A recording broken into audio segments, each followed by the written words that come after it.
1887년 11월 고우는 동생 태호와 함께 지인의 소개로 한 화가를 만나는데 그가 바로 폴 고갱이었다. 고우와 함께 프랑스 후기 인상파를 대표하는 화가 외제낭리 폴 고갱.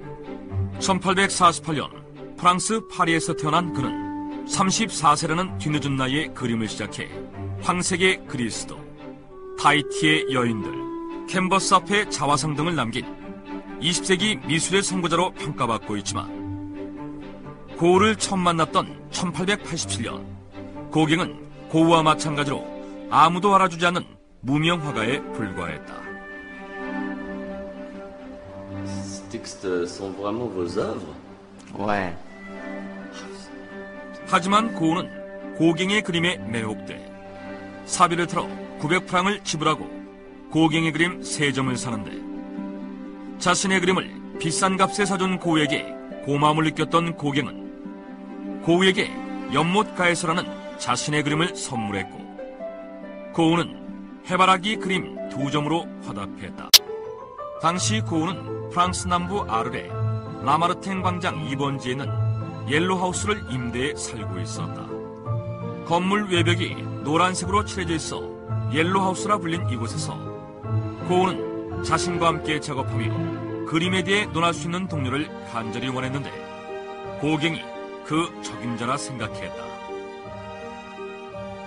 그래서 고우는 고갱에게 옐로하우스로 와달라는 편지를 끊임없이 보냈다. 그리고 동생 태호에게 고갱의 빚을 모두 갚아주고 여행비와 생활비를 지원해주겠다는 조건을 달아 고갱이 옐로하우스로 올 수 있도록 설득해달라고 부탁했다. Gauguin décide d'aller à la Maison Jaune. 드디어 고우는 태호로부터 고갱이 옐로하우스에 가기로 결정했다는 소식을 전해 듣게 되는데 Ah, bientôt ce sera la place de Gauguin ici. J'ai hâte. 설레는 마음으로 고갱을 기다린 고우. 하지만 고갱이 고우의 초대에 응했던 건 고우의 열렬한 러브콜 때문이 아닌 태호 때문이었다.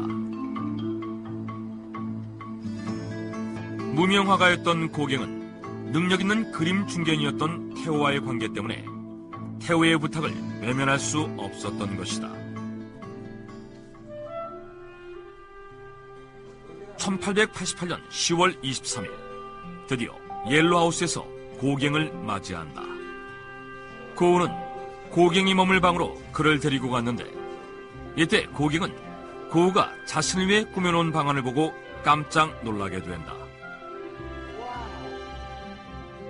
고우가 고갱의 방에 해바라기 그림을 가득 걸어놨던 것이다. 고갱은 해바라기 그림에 깊은 감명을 받았는데 Bravo, Go. C'est une excellente Monet. 고갱은 고우의 해바라기 그림이 당시 최고의 화가로 추앙받던 모네의 작품을 뛰어넘는 훌륭한 작품이라 극찬했고 자신이 존경하고 좋아했던 고갱의 칭찬에 감격한 고우는 자신감을 얻고 작품 활동에 매진하며 옐로하우스에서 고갱과의 행복한 시간을 보내게 된다. 당시 고우는 실물을 직접 보면서 그림을 그렸는데 즉 해바라기를 그리려면 해바라기를 직접 보고 풍경을 그리려면 풍경을 직접 보고 보이는 그대로를 캔버스에 옮겨야 한다고 생각했던 것이다. 하지만 고갱은 작가의 상상력을 집어넣어야 좋은 그림을 그릴 수 있다고 조언했다.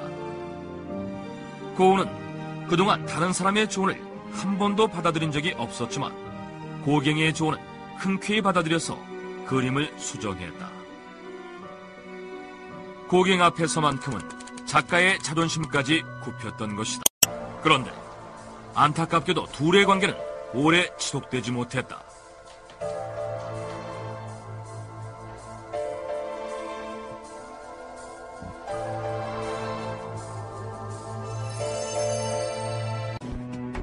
태호와의 관계 때문에 억지로 옐로하우스에 왔던 고갱은 친구에게 옐로하우스를 벗어나고 싶다고 토로했던 것이다.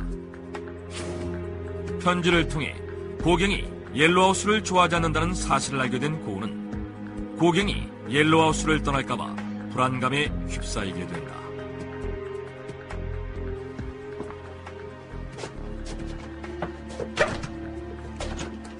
Gauguin, ne te casse pas. S'il te plaît, ne pars pas. 고우는 고갱이 떠날까봐 전전긍긍했고 밤마다 고갱이 있는지 확인하는 집착 증세를 보이기까지 했다. 고우가 이렇게 집착 증세를 보이자 고갱은 점점 더 고우를 경멸하게 되는데 고갱은 특히 자신의 작품 밤의 카페에서 고우의 작품 속에 우아하게 등장했던 모델들을 희화해 등장시킴으로써 고우에 대한 경멸을 간접적으로 표출했다.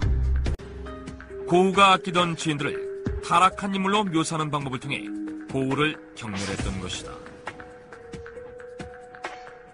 더 이상 옐로우하우스에 미련이 없었던 고갱은 결국 떠날 결심을 하게 되는데 이에 도저히 견딜 수 없었던 고우는 1888년 12월 23일 자신의 귀를 잘라낸다. 그날은 고갱이 옐로우하우스에 온 지 정확히 2달이 되던 날이었다.